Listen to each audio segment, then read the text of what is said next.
Hello students, welcome to the joint academy. आज हम एक नया चैप्टर स्टार्ट करने जा रहे हैं जिसका नाम है एसिड एंड बेसिस, या फिर दूसरे तरीके से इनको बोल सकते हैं कि हमारे केमिस्ट्री में जो भी एसिड और बेसिस प्रेजेंट है हम उनकी स्टडी करने जा रहे हैं। देखो, एसिड बेसिस आप लोगों ने 12th क्लास में भी पढ़ा होगा, उसके कुछ कंसेप्ट पढ़े थे। उससे इनफैक्ट और प्रीवियस क्लासेस में हमारे 8th, 9th, 10th में भी अगर आप चले जाएंगे तब भी हमने पढ़ा था। जनरली हम एसिड और बेस को सिर्फ यही बोल देते हैं, जो pH 7 के नीचे है वो एसिड है, जो pH 7 के ऊपर है वो बेस है। या और छोटे टर्म्स में जब हम लोग उसको डिस्क्राइब करते थे, जो ब्लू लिटमस को रेड कर दे वो क्या था, वो हमारा एसिड था, और जो रेड को ब्लू कर दे वो हमारा बेस था। कुछ कुछ करके हम लोग उसको याद रख लेते थे। पर कंसेप्ट को समझना बहुत जरूरी है कि एग्जैक्टली इसमें हो क्या रहा है, किस चीज के प्रोड्यूस होने से या किस कंसेंट्रेशन के बढ़ने से या कौन से केमिकल रिएक्शन की चेंज होने से हमें पता चलता है कि हमारा कंपाउंड या हमारा सॉल्यूशन एसिडिक है या बेसिक है। इसको समझना सबसे ज्यादा जरूरी है। तो इसी के बेसिस पे 12th क्लास में शायद आप लोगों ने पढ़ा होगा कुछ थियोरीज, जैसे कि हमारी अरीनस थियोरी थी, फिर हमारी ब्रॉन्स्टेड-लॉरी एसिड बेस थियोरी थी, जिसको हम कंजुगेट एसिड बेस थियोरी भी बोलते हैं। एंड देन हम लोगों ने बहुत बेसिक्स में पढ़ लिया था Lewis acid and base concept. सो इस वाली क्लास में और क्या एक्स्ट्रा पढ़ सकते हैं। इतनी सारी जो हम लोगों ने थियोरीज बोली है, कुछ कुछ इनकी लिमिटेशंस आती गई और फिर उसी की वजह से एक न्यू थियोरी निकलने लग गया। लेकिन अब हम जो चीज पढ़ेंगे उससे हमें ये पता चलेगा कि अभी तक जितनी भी थियोरीज आई थी वो गलत नहीं थी, बस वो कुछ कंडीशंस में एप्लीकेबल होती थी। अब हम जो थियोरीज पढ़ेंगे उससे हमें पता चलेगा कि घुमा फिरा के सब एक ही चीज बोल रहे थे, लेकिन सबके कंडीशंस अलग थे, सबके सिचुएशंस अलग थी। तो उसी के साथ हम स्टार्ट करते हैं कि हमारा सिलेबस क्या है।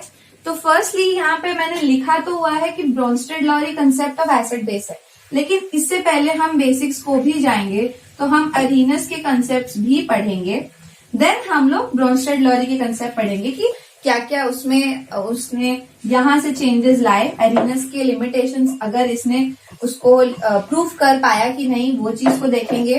देन हम देखेंगे कि ब्रॉन्स्टेड-लॉरी कॉन्सेप्ट कौन सी जगह पे अप्लाई हो पा रहा है, और फिर इसमें से भी कौन से लिमिटेशंस आई, जिसकी वजह से हमें एक और कंसेप्ट आया जो कि था हमारा लुईस एसिड बेस का। लुईस एसिड बेस कंसेप्ट पढ़ने से पहले हमें और भी एक आध चीजें जाननी पड़ेंगी, जैसे कि ये है सॉल्वेटेड प्रोटॉन्स। सॉल्वेटेड प्रोटॉन्स या lux flood concept. Lux flood concept ने क्या बोला, उसने हमें जो कंसेप्ट दिया एसिड बेस का, वो बेस था सॉल्वेंट के ऊपर, यानी हम जो सॉल्वेंट यूज करते हैं उसमें हमारा कंपाउंड क्या दे रहा है, उसके बेसिस पे ये लक्स फ्लड मेथड ने बताया सॉल्वेटेड प्रोटॉन्स का कंसेप्ट।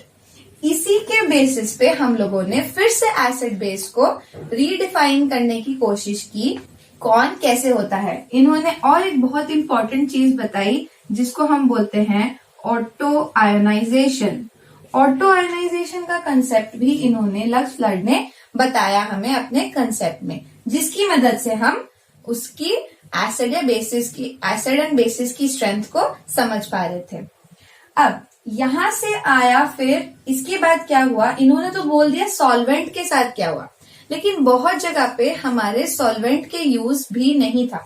फॉर एग्जाम्पल, अगर मेरे रिएक्टेंट गैशियस हुए तो गैशियस रिएक्टेंट के लिए ये अप्लाई नहीं हो पा रहा था। तो वहीं से फिर एक और कंसेप्ट आया जो कि हमारा सबसे अच्छा और सबसे इम्पोर्टेंट कंसेप्ट था, इम्पोर्टेंट और सबसे अच्छा कंसेप्ट आया, जिसका उसानोविक, और उसानोविक ने बताया सॉल्वेंट फ्री मेथड, जहां से हम लोगों ने डिस्क्राइब किया कि एक्चुअली सभी लोग एक ही चीज बोल रहे थे, लेकिन किसी ने उसकी जनरलाइजेशन नहीं बताई कि एसिड और बेसिस के एक जनरल टर्म्स या जनरल फीचर्स कौन से हैं। तो उन्होंने, उसानोविक ने ही इन जनरल टर्म्स को समझाया, और जनरल एसिड और बेसिस क्या चीज होते हैं, और यहां से ही हमने समझा इस प्रिंसिपल को जिसका नाम है HSAB, यानी hard soft acid and bases principal. तो hard soft acid and bases principal समझाया उसानोविक ने, बिकॉज इन्होंने हमें बताया कि जनरल एसिड और बेसिस के क्या कैरेक्टर्स हैं। इनके जो कैरेक्टर्स थे वो इन सभी थ्योरीज का एक मिश्रण था। ये सभी थ्योरीज उसमें मिलाए गए हैं। वो एक कंक्लूसिव बात पे आए कि जनरल एसिड और बेसिस क्या चीज है और कौन से एसिड कौन से बेस के साथ रिएक्ट करके हमारा कंपाउंड दे सकती है, या हार्ड और सॉफ्ट एसिड या हार्ड और सॉफ्ट बेसिस क्या है। इन्हीं के इंटरएक्शन को हम पढ़ते हैं HSAB एप्लीकेशन में। ये सब तो थी थ्योरीज। इसी के बीच में हम कुछ और चीजें पढ़ेंगे, जैसे कि relative strength of acid and base reaction क्या है।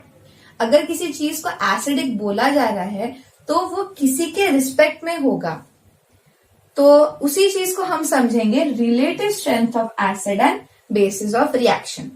ठीक है, तो हमारी कोई भी कंपाउंड हम उठा लेंगे, उसकी एसिडिक स्ट्रेंथ या उसकी बेसिक स्ट्रेंथ को समझाया गया इन्हीं सब थ्योरीज के बेसिस पे, लेकिन सबसे अच्छे से समझाया गया इस थ्योरी से। तो इस थ्योरी को हम बहुत अच्छे से पढ़ेंगे और ये हमारा सबसे इंपॉर्टेंट पार्ट है इस पूरे चैप्टर का फॉर दिस क्लास। उसके बाद हम लोग कुछ देखेंगे different types of acid base reaction, कि हमारे सॉल्वेंट के हिसाब से कैसे एसिड बेस रिएक्शंस भी चेंज हो रही हैं, और बाकी सब कुछ छोटी मोटी चीजें जो है, जैसे कि नॉन एक्वस सॉल्यूशंस की रिएक्शंस, क्योंकि हम लोग वाटर में तो सभी रिएक्शंस पढ़ रहे हैं, लेकिन उसके साथ ही कुछ और ऐसी भी रिएक्शंस हैं जो एक्वस मीडियम में नहीं हो रही, तो उनके लिए भी क्या कंसेप्ट थे, क्या उसमें एसिडिक और बेसिक स्ट्रेंथ चेंज हो जा रही है हमारे सिमिलर एक ही कंपाउंड के लिए, उसको भी हम स्टडी करेंगे।